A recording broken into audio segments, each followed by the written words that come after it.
Baik, Assalamualaikum warahmatullahi wabarakatuh. Berjumpa lagi dengan saya Azhari JR. Nah, di video kali ini saya akan memberikan tutorial mengenai pemrograman PHP. Nah, kenapa kita harus belajar PHP?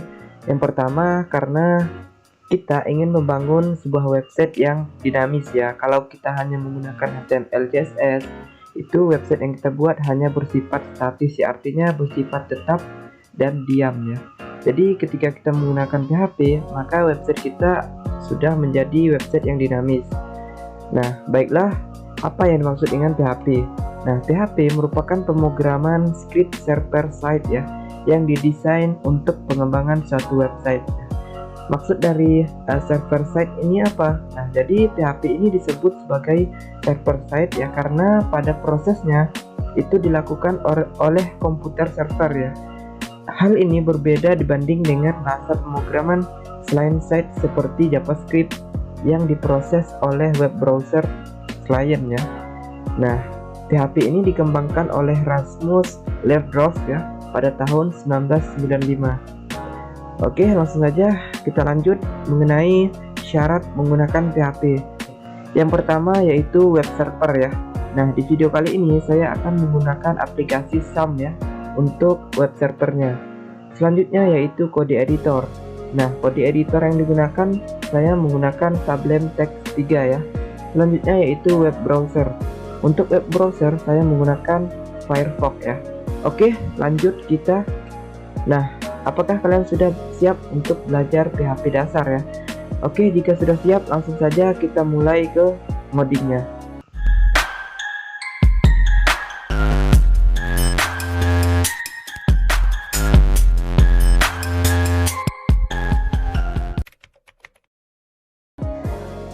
Oke, selanjutnya kita akan memulai untuk belajar pemrograman PHP. Nah, pertama kita harus menginstal sebuah aplikasi yang bernama web server ya. Nah, di sini saya menggunakan Windows 10 dan saya memasang web server yang bernama SAM ya. Ini bisa di-download di Google. Nah, setelah diinstal ya, teman-teman buka aja, terus aktifin bagian Apache-nya. Nanti kalau kita sudah berhubungan dengan database, maka baru kita menggunakan MySQL yang ini. Tapi untuk sekarang kita hanya menggunakan yang satu ini, yaitu Apache. Nah, setelah terbuka seperti ini atau sudah aktif ya, selanjutnya kita harus masuk dulu ke bagian file manager kita dan kita akan cari di mana tempat kita menginstal aplikasi SAM kita. Nah, di sini saya menginstalnya di local C, kemudian di folder SAM, lalu kita cari yang namanya htdocs ya. Kita buka htdocs-nya. Nah, di bagian inilah tempat PHP kita bekerja ya. Oke, selanjutnya di sini saya akan membuat folder baru yang namanya adalah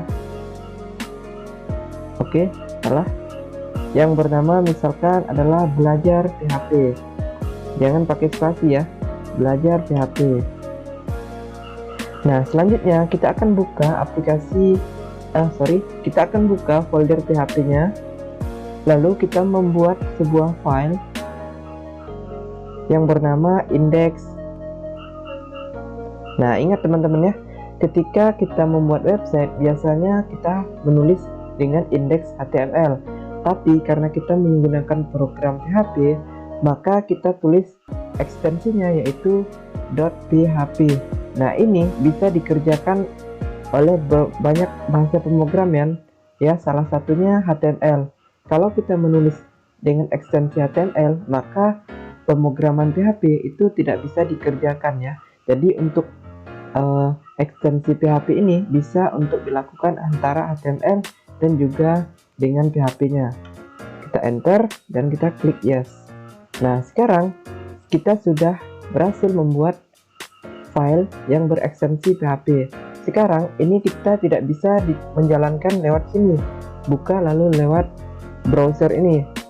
Caranya kita harus buka lewat web browser kita. Di sini saya menggunakan Firefox, lalu kita tulis yang namanya local host seperti ini, lalu slash. Nah, nanti akan tampil seperti ini teman-teman ya. Kalau berbeda karena di sini file index saya sudah saya hapus. Sekarang kita slash lagi, lalu kita masuk ke folder kita tadi ya. yaitu namanya adalah belajar PHP ya, lalu slash. Nah, ini merupakan file kita tadi ya. Kenapa kosong? Karena belum kita masukin codingannya ya. Nah, caranya kita masukin aja ke Sublime Text kita. Nah, selanjutnya untuk memulai pemrograman PHP itu pertama harus dibuka dengan tanda tanya, kemudian PHP, dan ditutup dengan tanda tanya lebih besar dari. Nah, ini merupakan standar atau dasar-dasar penggunaan PHP. Jadi untuk memulai PHP kita wajib menggunakan ini dan juga penutupnya. Kita save dan kita lihat di browser kita. Nah, tidak ada apa-apa karena belum kita tampilkan ya. Selanjutnya kita akan membuat program yang paling sering digunakan, yaitu adalah echo. Echo seperti ini. Echo artinya menampilkan ya, atau mencetak ke browser kita. Sekarang saya akan mencetak echo misalkan 3 seperti ini. Kita lihat. Nah, sekarang tampil angka 3 di sini. Saya akan coba untuk menuliskan echo belajar PHP. Nah, apa yang bakal terjadi? Nah, error. Kenapa error? Karena kalau string katanya kan dia harus memiliki tanda kutip. Jadi string itu misalkan huruf seperti ini, kita harus memerlukan tanda kutip. Nah, seperti ini baru dia akan tampil di web browsernya. Nah, kalau angka gimana? Kalau angka nggak perlu. Kalau angka misalkan angka 5, jadi ketika lihat di browser maka ada tampil 5. Kalau seandainya kita kasih yang angka ini tanda kutip, jadinya gimana? Jadinya yang angka tadi yang bertipenya integer itu angka ya, jadi berubah menjadi tipe huruf string ya, atau teks. Nah, seperti itu perbedaannya ya. Oke, itu mengenai echo ya, atau mengenai dasar-dasar pemrograman PHP. Selanjutnya kita akan belajar mengenai komentar yang ada pada PHP ini. Oke, selanjutnya kita akan belajar mengenai komentar pada PHP. Komentar itu ditujukan hanya untuk mengingat ya kode-kode yang sudah kita tulis. Jadi komentar itu kita tulis kalau di PHP ya, kita tulis dengan tanda slash seperti ini. Maka komentar ini merupakan komentar ya. Ini merupakan komentar. Nah, ini merupakan komentar satu baris. Ini tidak akan dieksekusi oleh web browsernya. Nah, di sini tidak muncul ya, karena kita hanya menuliskan komentar. Ini komentar satu baris, dan untuk banyak baris. Nah, untuk banyak baris ya, kita menggunakan seperti ini, yaitu tanda slash, bintang, dan ditutup dengan bintang slash. Nah, seperti ini. Ini untuk komentar banyak baris. Ini untuk satu baris. Nah, itu merupakan komentar yang ada di PHP. Selanjutnya kita belajar mengenai variabel. Jadi variabel itu merupakan sesuatu yang bisa untuk mendefinisikan ya sesuatu data ya. Baiklah, di sini saya akan coba memberikan penjelasannya ya. Untuk membuat variabel kita butuh yang namanya $s seperti ini. Nah, sekarang kita isi nama variabelnya. Untuk variabel itu tidak boleh diawali dengan angka. Misalkan saya tulis misalkan ini hari. Jadi saya membuat variabel hari, kemudian sama dengan dan isi dari variabelnya. Misalkan saya isi Senin.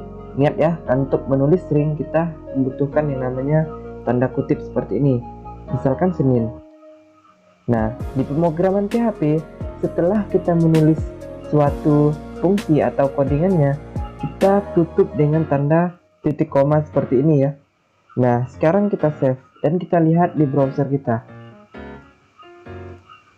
Nah, tidak terjadi apa-apa karena kita hanya memberi tahu browser ya kalau kita membuat variabel dengan datanya yaitu Senin. Jadi dia belum ditampilkan. Untuk menampilkannya kita butuh yang namanya echo. Nah, Selanjutnya kita echo apa? Echo hari. Nah, seperti ini ya. Sekarang kita memberi browser, kita akan menampilkan variabel hari yang didapat dari sini yang bernilai Senin. Nah, seperti itu. Kita lihat. Nah, sekarang sudah muncul angka Senin. Selanjutnya yaitu variabel mengenai angka ya. Misalkan saya buat variabel angka seperti ini, lalu saya tuliskan angka 7 seperti ini. Kita lihat dulu. Nah, tidak terjadi apa-apa karena belum kita tampilkan ya, seperti yang saya bilang tadi. Untuk menampilkannya kita butuh yang namanya echo, kemudian dolar angka. Ingat ya, setelah penulisan selalu diikuti dengan titik koma. Nah, sudah muncul. Itu mengenai variabel pada PHP. Oke, selanjutnya kita akan belajar mengenai operator yang ada pada PHP ini. Kita bisa menjumlahkan, mengurangkan, mengalihkan, serta modules dari PHP ini. Pertama, kita buat dulu sebuah variabel ya, seperti yang sudah saya jelaskan di video sebelumnya, yaitu misalkan di sini adalah angka, lalu diisi dengan angka berapa? Angka 5 misalkan. Lalu selanjutnya yaitu dolar angka. Kita bisa membuat lebih dari satu variabel ya. Misalkan angka yang 2 ini tidak boleh sama. Ini angka 2 dan ini angka 1. Angka 2 ini merupakan 7 misalkan seperti ini. Selanjutnya saya akan echo, saya akan menampilkan dolar dari angka 1 kemudian digabung dengan ini untuk menggabung ya, untuk menggabung suatu variabel dengan dolar angka 2 seperti ini. Kita save variabel angka 1 bernilai 5 dan variabel angka 2 bernilai 7. Jadi ketika saya gabung maka tampil seperti ini 57. Nah, gimana kalau kita ingin menjumlahkannya ya? Untuk menjumlahkan kita bisa, kalau tanda titik seperti ini untuk menggabungkan. Kita bisa menulis tanda plus di sini. Nah, artinya kita akan menjumlahkan operator, kita akan menjumlahkan ya variabel angka 1 dengan variabel angka 2. Kita lihat 5 ditambah 7 berarti di sini akan tampil 12. Nah, itu mengenai penjumlahannya. Gimana kalau pengurangan? Kalau pengurangan misalkan angka 1 5 dikurang 7 berarti minus 2. Nah, seperti ini. Selanjutnya misalkan perkalian. Perkalian itu ditandai dengan tanda bintang ya. Seperti ini. 5 dikali 7 berarti 35. Nah, sekarang sudah dapat ya. Oke, itu mengenai operator ya. Oke, selanjutnya kita belajar mengenai if else dan juga if else if ya. Oke, langsung saja kita praktekkan agar lebih rinci ya. Kita untuk memulai if ya, kita buat seperti ini. Nah, caranya gini teman-teman ya. Kita ketik if, nah nanti ini kan akan muncul. Kita ketik aja atau ketik tab ya. Nah, seperti ini. Jadi saya akan berikan penjelasannya. Jadi if ini artinya jika ya. Jika kondisi yang ada di dalam ini terpenuhi, maka program PHP-nya ini akan menjalankan fungsi yang ada di bagian dalam tanda kurung ini ya. Itu mengenai if. Misalkan gimana? Misalkan gini. If ya, kondisinya apa? Misalkan 4. Ini bisa perbandingan ya. Jadi nilainya di sini hanya benar atau salah. Apakah 4 ya, jika 4 lebih besar daripada 3, maka tampilkan di sini echo. Misalkan apa? Jawaban Anda benar. Nah, seperti ini. Apakah 4 ya? Jika ini artinya if ini artinya jika ya. Jika 4 lebih besar daripada 3, maka jalankan fungsi yang ada di sini, yaitu echo jawaban Anda benar. Kita lihat. Nah, jawaban Anda benar. Kenapa? Karena 4 itu kan lebih besar daripada 3. Coba kita kasih seperti ini. Apakah 4 lebih besar daripada 6? Kita lihat. Nah, tidak terjadi apa-apa karena jawabannya salah ya. Jadi kalau ingin perbandingannya sama dengan, kita nggak bisa nulisnya seperti ini. Kita lihat ya. Nah, dia bakalan error katanya variabel ini tidak dikenal, tanda sama dengan ini tidak dikenal. Jadi untuk melakukan perbandingan ya, kita harus menggunakan dua sama dengan. Nah, seperti ini, ada dua tanda sama dengan. Nah, apakah 6 sama dengan 6? Maka jawabannya benar. Nah, kita juga bisa menggunakan seperti ini, tanda seru yang artinya apakah 6 tidak sama dengan angka 6? Apakah 6 tidak sama dengan angka 6? Nah, tidak. Ternyata jawabannya adalah false ya. Itu mengenai if ya. Selanjutnya kita belajar mengenai if else.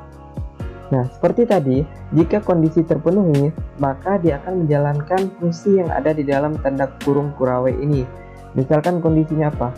Misalkan 5 lebih besar daripada 3. Ini kan benar kan? Selanjutnya kita buat di sini echo kondisi pertama benar. Nah, seperti ini. Selanjutnya, oke, ini kondisi pertama benar ya. Kalau salah, maka langsung aja tulis else di sini. Ini kebalikannya ya. Kalau salah, maka tampilkan nilai yang ini. Echo, jawaban Anda salah.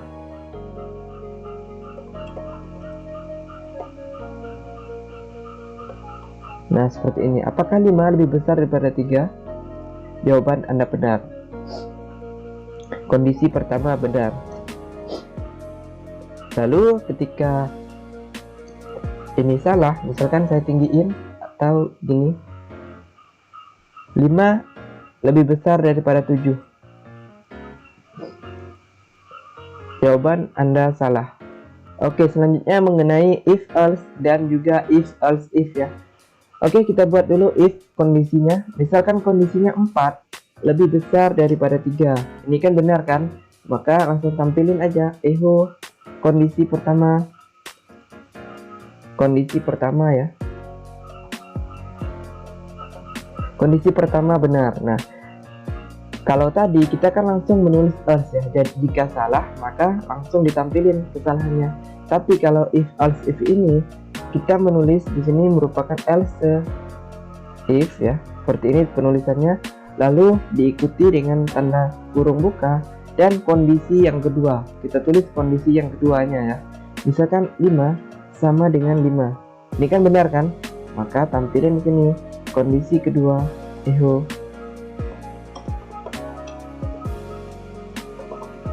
kondisi kedua benar seperti ini. Nah, kemudian kita bisa menambah else if lagi. Misalkan kondisi ketiga, kondisi keempat, itu bisa ya. Selanjutnya kita langsung tutup dengan else. Else ini kesalahannya ya. Misalkan echo salah. Nah, seperti ini. Jadi pertama, kondisi pertama ini, apakah 4 lebih besar daripada 3? Kita lihat. Nah, kondisi pertama benar, karena memang jawabannya benar ya. 4 itu lebih besar daripada 3. Seandainya kalau 4 itu lebih besar daripada 7, maka ini kan salah. Kondisi pertama pasti salah ya. Jadi dia akan menjalankan kondisi yang kedua, yaitu apakah 5 lebih besar daripada 5. Apakah 5 sama dengan 5. Kita lihat. Nah, kondisi kedua benar. Nah, jika kondisi pertama itu tidak terpenuhi, maka dia akan menjalankan kondisi yang kedua. Jika kondisi kedua tidak terpenuhi, maka dia akan keluar lalu akan menampilkan else-nya ya, atau kesalahannya. Misalkan ini salah ya. Apakah 5 sama dengan 7? Apakah 5 sama dengan 6 ya? Kita lihat. Nah, salah. Salah ya. Nah, itu mengenai if else dan if else if ya. Oke, selanjutnya kita masuk ke perulangannya atau looping pada PHP. Nah, looping pada PHP atau perulangan kita bisa menggunakan dua fungsi.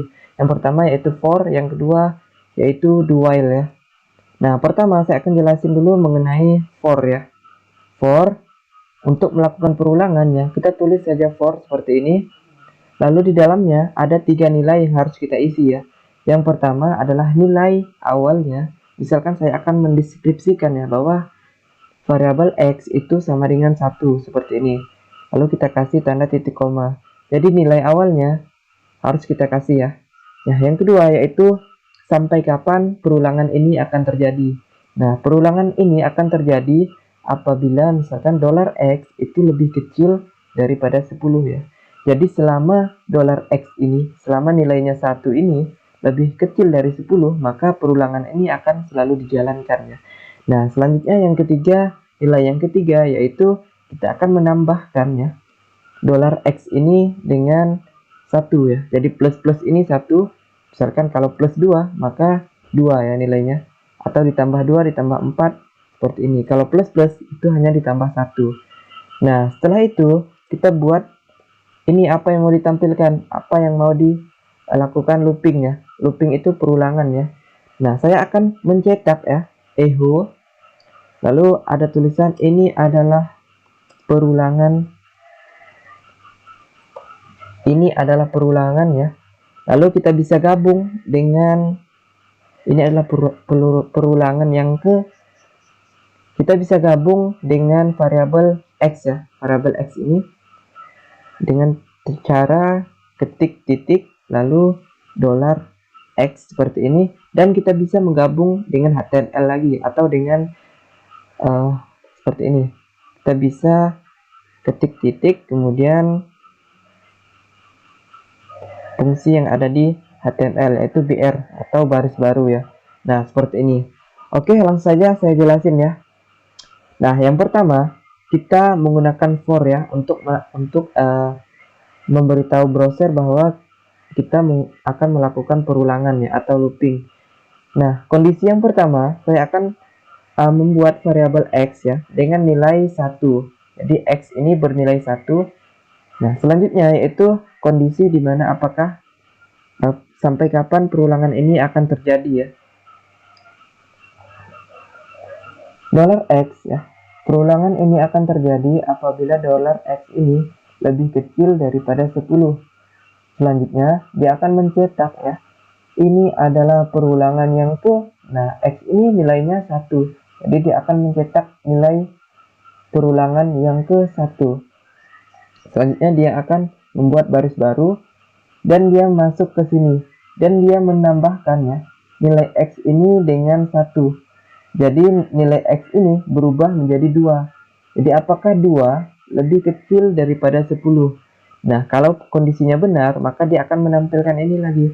Ini adalah perulangan yang karena nilai X-nya tadi udah ditambah ya, maka ini akan berubah menjadi 2. Sampai seterusnya ya, sampai nilai X ini tidak lebih kecil dari 10. Misalkan ini sudah angka 10 ya. Apakah 10 lebih kecil daripada 10 ya? Jawabannya salah, jadi dia tidak akan mengeksekusi yang ini. Jadi hanya sampai 9 saja. Oke, kita lihat di browser kita. Nah, tampilannya seperti ini ya teman-teman ya. Ini adalah perulangan yang ke-1, kedua, ketiga, sampai ke-9. Ke-10 kok nggak dieksekusi? Nah, karena ke-10 dia tidak memenuhi syarat di sini. Nah, itu mengenai perulangan dengan for. Oke, selanjutnya yaitu bagaimana cara menggabungkan ya antara HTML dan juga PHP. Nah, atau kita akan memasukkan script PHP di dalam HTML ya. Nah, sebelum kita memulai ya, kita harus tahu terlebih dahulu bahwa ketika kita membuat file dengan ekstensi PHP, maka script yang ada di dalamnya ya, yaitu baik berupa pemrograman PHP atau HTML, maka keduanya akan dijalankan ya. Beda halnya kalau kita menulis dengan index.html, maka program PHP itu tidak akan dijalankan ya. Oke, semoga dimengerti ya teman-teman. Nah, sekarang saya akan buat struktur HTML di sini. HTML, kemudian di bodinya ini saya buat H1 misalkan belajar PHP. Nah, ketika saya jalankan di browser, ini masih di localhost ya, maka akan tampil pemrograman dari HTML kita tadi. Nah, kita bisa menggabungkannya dengan menuliskan seperti ini di atasnya. Dengan menulis PHP seperti yang sudah kita pelajari di awal. Lalu kita tulis misalkan echo belajar PHP. lalu kita buat br echo. Nah, seperti ini. Ini merupakan pemrograman dari PHP dan ini dari HTML. Kita lihat. Nah, seperti ini, maka pemrograman yang dari PHP itu akan tampil bersamaan dengan bahasa dari HTML ini. Nah, selanjutnya, gimana caranya kalau kita ingin menampilkan PHP ini di dalam HTML? Misalkan begini. Nama saya adalah. Nah, selanjutnya, untuk membuat program PHP di HTML, maka kita harus membuat atau membuka tag PHP ya di sini. Nah, seperti ini kita harus mendeskripsikan ke browsernya atau memberitahu ke browser bahwa ini adalah program PHP. Di sini saya bikin misalkan echo, saya tampilin nama saya adalah Azhari. Nah, di sini format ini HTML ya. Nama saya adalah, lalu disambung dengan pemrograman PHP. Nama saya adalah Azhari, seperti ini. Nah, seperti ini sudah muncul ya. Nama saya adalah Azhari. Nama saya adalah ini merupakan bahasa HTML, sedangkan Azhari ini merupakan program PHP. Dan kita bisa juga membuatnya menggunakan variabel ya. Misalkan seperti ini. Variabel nama misalkan berisi misalkan Azhari. Selanjutnya di sini kita akan tampilin variabelnya, misalkan kita akan echo $nama. Nah, saya akan jelaskan. Pertama, saya membuat program pemrograman PHP ya dengan variabel nama, lalu diisi datanya dengan nama Azhari seperti ini. Selanjutnya di tag HTML-nya saya bikin tulisan H1 dengan nama saya adalah. Nama saya adalah. Ini HTML. Selanjutnya kita bikin pemrograman PHP yang menampilkan echo tampilkan $nama. $nama ini dapat dari sini. Tampilkan nama Azhari. Kita save dan kita lihat di browser. Nah, nama saya adalah Azhari. Nah, itu untuk menggabungkannya file HTML dan juga PHP. Oke teman-teman, terima kasih sudah mengikuti video ini sampai habis, dan saya ucapkan semoga teman-teman ini berhasil dalam belajarnya, dan itu merupakan dasar-dasar dari pemrograman PHP ya. Selanjutnya saya akan memberikan tutorial gimana melakukan atau kita akan buat sebuah form ya dengan menggunakan pemrograman PHP ini. Oke teman-teman, sekian dulu video dari saya, dan sampai jumpa di video selanjutnya. Thank you.